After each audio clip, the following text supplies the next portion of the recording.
So I'm back with another pumpkin DIY video, and this one is even jazzier than my last one.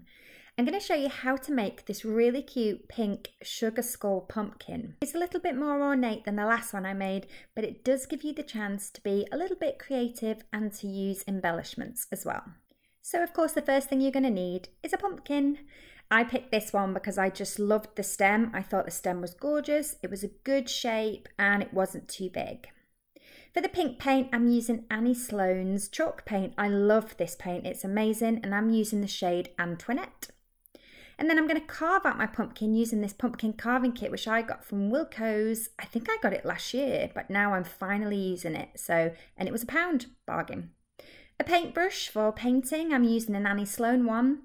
And then for the gold paint, I'm using just this acrylic, which I got from the range. And then I'm going to be using gold pens. These are any kind of gold paint pens. I haven't decided which one I'm going to use yet. And then for the glitter, I also got my glitter at the range. It's the really, really fine stuff so that you can blow it. More on that later. To glue the glitter, I'm going to use a little bottle of tacky glue for precision. And then I'm also going to use some of these flat-backed pearls. You can buy these on eBay or at craft shops. And then I'm also going to use some sticky back jewels. Again, you'll find these in craft shops or online, and I'm using these kind of iridescent ones which you can peel off in strips. So the first thing I'm going to do is I'm going to mark out my design. Now, I'm going to tell you now, I didn't have an exact plan for what I was going to do on this skull design. I kind of just played it by ear. But first of all, I'm going to mark the centre, and then I marked where I was going to cut out my eyes and my nose. I also marked out where I was going to cut the top of my pumpkin to be able to get in and carve out the insides. And then I opened up my little carving pack from Wilko's. I honestly have had this for ages and never used it, so I was so excited to use it. And I used a little flexible hacksaw to chop off the top. It then got a bit messy, so I headed downstairs to the kitchen and I cut out the eyes and the nose. I also scooped out the flesh from the pumpkin using the scoop that was in the kit. And I actually kept some of the flesh in the freezer, and I'm going to make pumpkin pie. I left my pumpkin out overnight just to let it dry out a little bit before I painted it, and I actually also popped it in the oven for an hour on a very, very low temperature just to try and dry it out a little bit. I've also popped a couple of packets of silica gel that came in some of my parcels just inside the pumpkin just to help the dampness.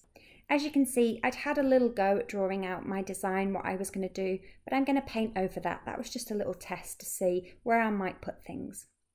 And so I started painting my pumpkin with this gorgeous chalk paint from Annie Sloan. I painted my pumpkins with this last year, and it's such beautiful paint. It goes on really, really smooth, and it's absolutely lovely. Don't forget to paint the bottom of your pumpkin and also paint the lid. I gave my pumpkin a good 2 thick coats. Once it was completely dry, I then started to draw out my design. I had a kind of idea for a sugar skull design, and I did look at some pictures on the internet to give myself some inspiration. And basically I just started drawing out some ideas. If you change your mind, you can use the rubber on your pencil to rub it out, or you can indeed paint over it. And then I started to paint all the areas that I decided were going to be gold with my gold acrylic paint. I'd kind of thought which areas I might do gold beforehand, so I'm going to be painting all of these teardrop shapes on the forehead and around the eyes, and also all the teeth. As I went along, I tried to decide what I thought would look nice, and I decided that I would paint the inside of the eye sockets and the nose, and I also painted the stalk as well. I tried not to worry too much about being too neat, as my plan was to go back in with one of the gold pens and neaten up all the edges of like the teeth, for example. So yeah, I decided to go around everything with the fine tipped gold pen, and I added some detail to some elements, and other elements I just went round the outline and just made it really crisp, really neat and really sharp. I liked the fact that my gold pen had a slightly different gold colour to the gold paint I'd used. I thought it was a really, really nice contrast. So then I'm going to embellish my pumpkin with these flat back pearls. I'm going to use the little bottle of tacky glue, which is really good for applying little precision dots of glue. And I'm just going to work my way around the pumpkin wherever I want a pearl, and I'm just going to pop a little dot of glue there. and work my way around the whole thing, including the design on the forehead, all of the eye areas.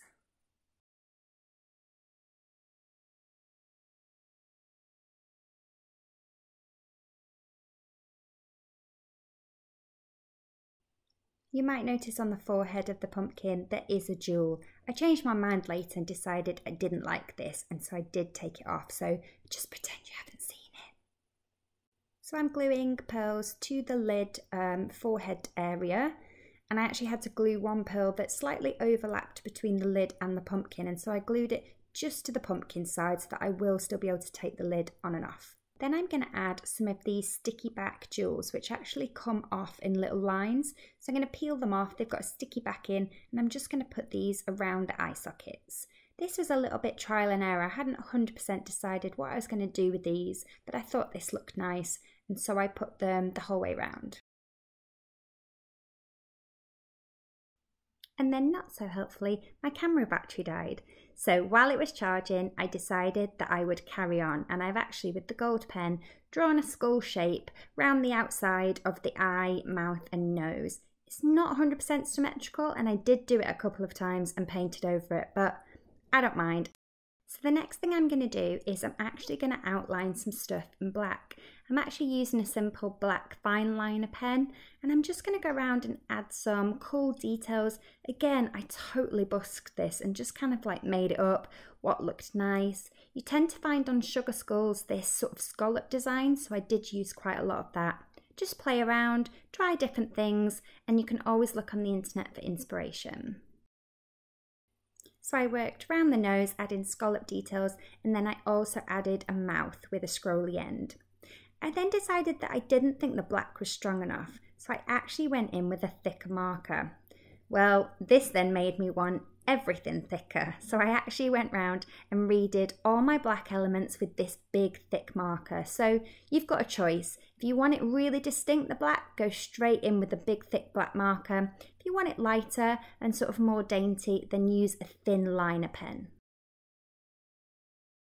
So I decided I wanted a little bit of ornateness on the face, so I free-handed in some scrolls. Again, I looked for inspiration on the internet, and then I filled these in with the big black marker. I also went up top and added some dots, and I basically just faffed around and added a load of extra stuff, and that's the brilliant thing about this design, and kind of the way that I do my DIYs generally. I add bits, I try things out, and if they don't work, I paint over them. And that's the brilliant thing about this pumpkin. So definitely have a go at doing something a little bit different. Now for the super fun bit, but the super messy bit, and that's the glitter. I'm using really fine glitter because I'm actually going to use the technique of blowing it onto the glue. So I'm applying the glue everywhere where I want the glitter to stick. I'm adding some to the teardrop shapes, I've dotted some onto the forehead design, and I've added some into the empty area on the face scrolls. I'm also going to dot a little bit in the diamond, and then I'm going to use a brush to add some along the top of the scroll and a little dash on every single tooth. Okay, so to start glittering, you're going to want to tip some out in your hand, and then you're basically just going to very lightly blow across the glitter to get it to stick to all your areas. Like I said, it makes such a mess, but this is how you get it to stick to vertical surfaces. You can use the technique of just dropping some glitter, and that will stick as well, but I find I prefer the blowing technique, as dodgy as that sounds. So you might have noticed earlier that I had my pumpkin on paper to paint it. I'm now going to fold up that paper in half, and that's going to help me pour my excess glitter back into the bottom, and then I'm going to go back into any areas that I've missed. I also decided, because I liked the way that the glitter had caught in the eye sockets, I decided to go back in with more glue into the eye sockets and the nose socket, and then blow some glitter onto these areas as well, because I really liked how these sparkled.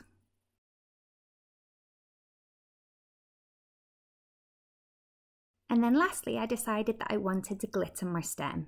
So I used some of the glue and just painted sections of the stem with the glue, and then again blew some glitter onto it. And I left it to dry. And that's it, all finished. I've put some fairy lights in mine. I really love the way that they give it an orange glow. I've opted for fairy lights instead of a candle just because of the paint and the glitter. I just think it's a little bit safer. But you can still get that lovely glow with some warm white LED battery powered lights. That's what I've put inside mine. But yeah, I love the design. It's turned out really well. I think the glitter just finishes it all off. And I really hope that you've enjoyed this tutorial and that you'll give this a go. I'd love to know in the comments if you're going to try it out. So that's my pink and gold Sugar Skull pumpkin DIY. I hope you enjoyed it. Thanks for watching and please do subscribe for more DIY videos.